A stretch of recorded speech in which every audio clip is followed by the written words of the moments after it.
guys that the very same abattoir has been supplying before.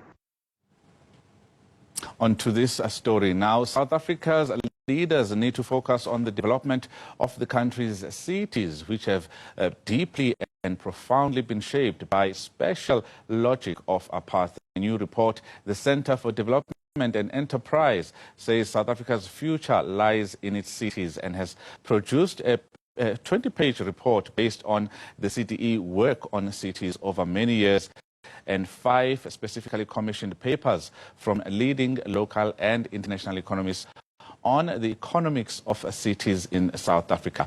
And Bernstein is the director of the Center for Development and Enterprise, and she joins us now. And thank you very much for your time. This is quite a detailed report from the CDE on what is not working and the potential that appropriate policy direction could mean for South Africa's cities. Of course, we know the infrastructure decay in most of our cities, but what led you to actually develop such a report at this stage?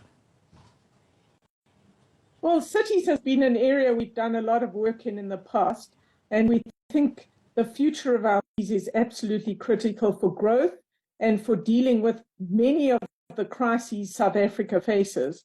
So cities all over the developing world and the rich world are places that can be enormous job creating and machines, really, for economic opportunity and social and other kinds of opportunities.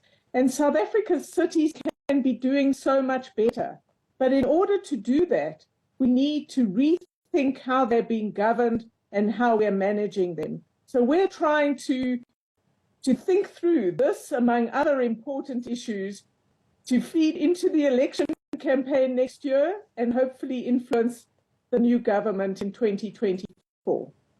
And the report is quite damning on this current state of decision-making, the leadership capacity that we have, and the fact that we are not even using land appropriately. Land use planning actually takes advantage of potential power of the forces that are there. And you have a chapter there that speaks about how we are misusing the policy when it comes to the land allocation. Talk to us about that. Let's talk about the shape of our cities. Because of apartheid and segregation, we have very sprawling cities, and post-apartheid policies have strengthened that in many respects. So poorer people are pushed away from the heart of the city where economic opportunity is concentrated, with that cause of two things. The one, transport policy is really important because poorer people have to pay an enormous amount of money on getting to and from work or even to a job interview.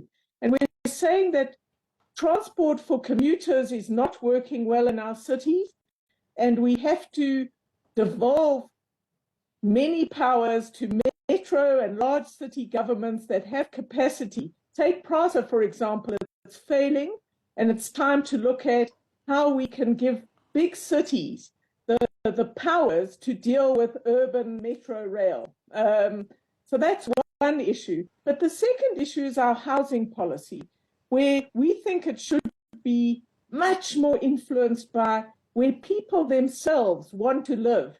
And we need to create as many opportunities for poorer people to live closer to economic opportunity and not far, far away.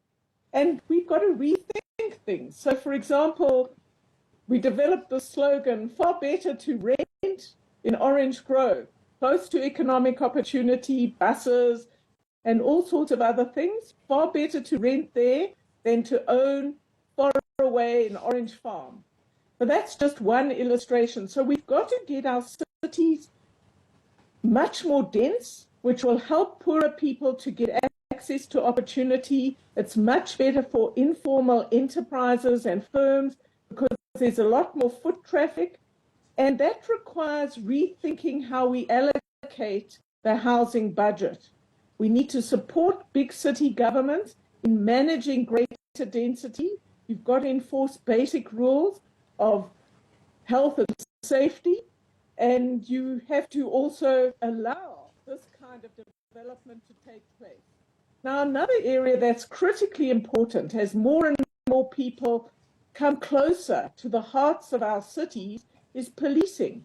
The National Policing Department is failing dismally. You can see this in the most easy indicator of this failure, which is the murder rate, which has gone up throughout the country by about 60% in the last decade.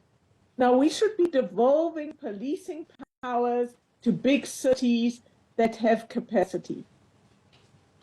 And something interesting is that this report places the blame mostly on politicians and policymakers in cities.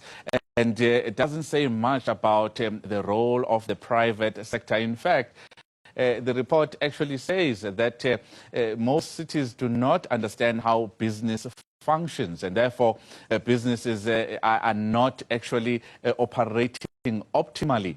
What should be the role of the private sector, and what do you mean when you say that most cities do not understand how business actually functions? Well, let me make 2 points. Business needs an environment with safety for their workers, security of their investment, good transport for their workers, safe environments so workers could work at night, or you could have night markets. All sorts of things need to happen in a city for more and more investment to take place.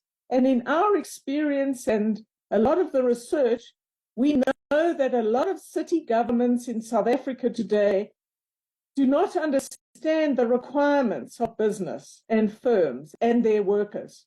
And so we are suggesting that there is greater interaction with business through organized business. I'm not talking about crony capitalism or jobs for pals or contracts for people, favored people. I'm talking about in general, in the public interest, the city government and business need to be agreeing on the vision of the city, where infrastructure is needed and how it's going to be financed, because there's a lot of capital in the private sector that could help with all of our infrastructure backlogs. But all of this, Xolani, I need to make one very important point.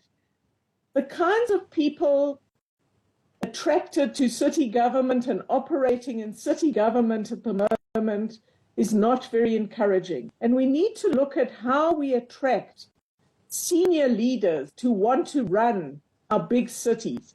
We need to fix the rules about coalitions, which the national government needs to get involved in quickly, so that they can be more stable and much more accountable for delivering services rather than just fighting over position.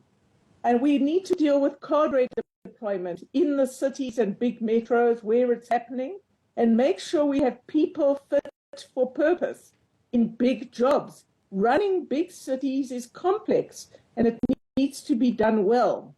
So there are a lot of issues that need to be fixed in our cities, and we're saying a key starting point is how we manage, how we govern our big cities, which is new for South Africa, and we need to do it much better. And it's not working well in most of our big cities. And it's vitally important because we've got to devolve powers and capacity to these cities to create a much better environment for poorer people, to maximize opportunity for them, but also for the firms that can start businesses and can employ people. And it's not just big firms, it's big, medium, small firms, informal firms. We need all of them and more of them, but that requires managing our cities in the public interest much more effectively. Certainly a lot to ponder for policymakers around the country. And Bernstein is the director at the Center for Development and Enterprise. Thank you very much for your time this evening. It's time to take a look at how the markets have performed today.